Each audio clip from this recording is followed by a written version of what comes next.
თბილისის საოფისე და სავაჭრო უძრავი ქონების ბაზრებზე 2026 წლიდან მიწოდების ზრდა დაგეგმილი გალთენ თაგარტის კვლევის თანახმად 2019-25 წლებში თბილისის საოფისე უძრავი ქონების ბაზარი მაღალი მოთხოვნით ხასიათდებოდა. ამ პერიოდში ვაკანტურობის მაჩვენებელი 10-დან 6%-მდე შემცირდა, ქირის ღირებულება კი გაიზარდა. Როგორი მოლოდინებია ბაზარზე მომდევნო წლებისთვის და რამდენად მიმზიდველია საქართველოში კომერციულ უძრავ ქონებაში ინვესტირება, თემის დეტალები ქრისტინე გამთენაძე შემოგვერთდება პირდაპირ ეთერში. ქრისტი, მოგესალმებით და გისმენთ. თათია, გამარჯობა. თბილისის კომერციული უძრავი ქონების ბაზრის მიმოხილვა, რომელიც გალთენ თაგარტმა წარადგინა, საოფისე და სავაჭრო უძრავი ქონების მიმართულებებს მოიცავს. საინვესტიციო ბანკის შეფასებით ამჟამად ეს სექტორი გარდამავალ ეტაპზე იმყოფება და უახლოეს წლებში მიწოდების ტემპის დაჩქარებაა მოსალოდნელი.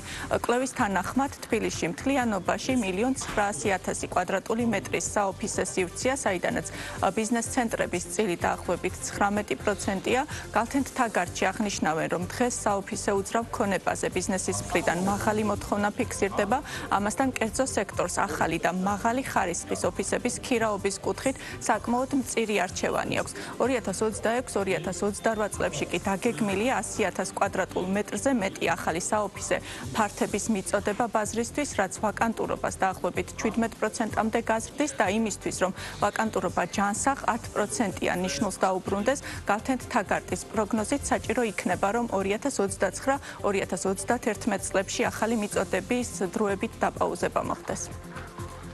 გასული 5 წლის განმავლობაში ამ სექტორმა განიცადა მნიშვნელოვანი ცვლილებები და ეხლა თამამად შეგვიძლია ვთქვათ, რომ გარკვეული გარდატეხის წინაშე დგას ეს სექტორი.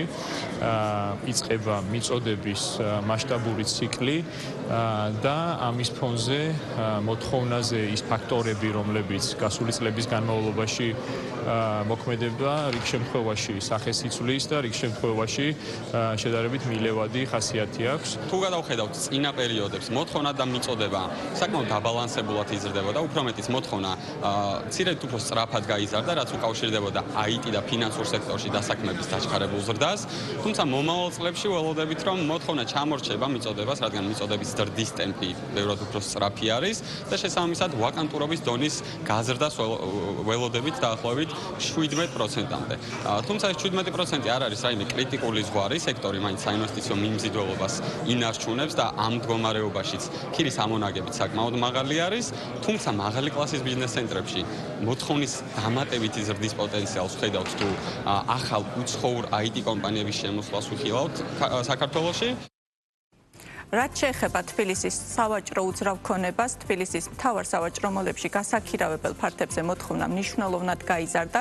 2019-2025 წლებში შედეგად ამ მოლებში საშუალო ვაკანტურობა 7%-მდე შემცირდა, ხოლო ქირის ღირებულება 73%-ით არის გაზრდილი.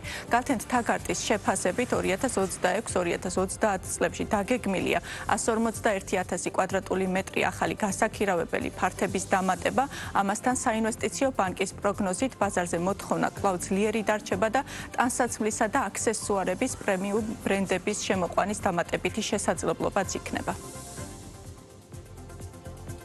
ბოლო რამოდენიმე წლის განმავლობაში ძალიან დიდი ზრდა იყო კომერციული უძრავი ქონების მიმართულებით და ეს ჩვენმა პროექტებმა განაპირობა და ის დაგეგმილი მიწოდება, რასაც ჩვენ კომპანია მიაწვდის დღეს ბაზარს, გონია რომ სრულად დაფარავს თბილისის სავაჭრო ფართების მოწესრიგებული რითეილის მიმართულებას. ამ ეტაპზე მიმდინარეობს გლდანის სავაჭრო ცენტრის და საბურთალოს სავაჭრო ცენტრის გაფართოების პროექტი, რომელიც გონია რომ თბილისს თითქმის დააკმაყოფილებს. ვაკანტურობის დონე 5 მთავარ მოლში თბილისში მინიმალურ 6-7%-იან ნიშნულზე ნარჩუნდება და ეს გამოწვეულია იმით, რომ წინა წლებში საცალო ვაჭრობა ძალიან სწრაფი ტემპით გაიზარდა, ამან გაზარდა სავაჭრო მოლებში მოთხოვნა და ბუნებრივია ეს პირდაპირ ქირის ფასებშიც აისახა.